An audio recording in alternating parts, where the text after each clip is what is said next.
മൂന്നാമത്തേത് powerful helper. ദൈവത്തിൻ്റെ പവറേ.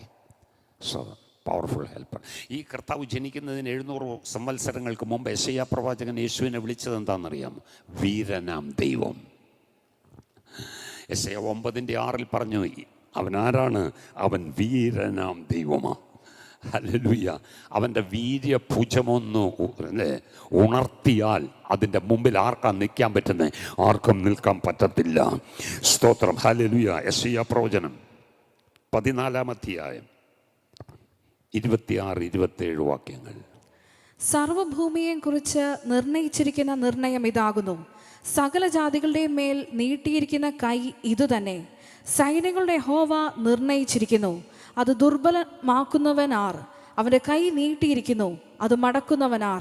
Praise God. Hallelujah. വിശദീകരണം ആവശ്യമില്ല. ആമേൻ.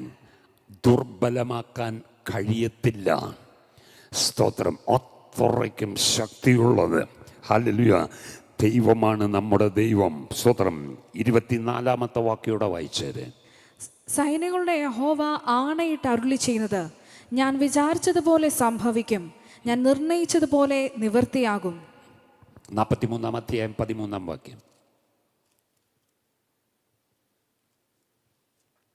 ഞാൻ ദൈവം തന്നെ, ഞാൻ ദൈവം തന്നെ, ഇന്നും ഞാൻ അനന്യൻ തന്നെ, ഇന്നും ഞാൻ അനന്യൻ തന്നെ, എന്റെ കയ്യിൽ നിന്ന് വിടുവിക്കുന്നവൻ ആരുമില്ല. ഞാൻ പ്രവർത്തിക്കും, ആരത് തടുക്കും. എനിക്ക് വേണ്ടി ദൈവം പ്രവർത്തിക്കുമ്പോൾ ഈ ഉലകത്തിൽ തടുക്കുവാൻ ഒരുത്തനും കഴിയത്തില്ലെന്ന് എത്ര പേർ വിശ്വസിക്കുന്നുണ്ട്? കരമുയർത്തിയൊന്ന് ദൈവത്തിന് സ്തോത്രം ചെയ്താട്ടെ.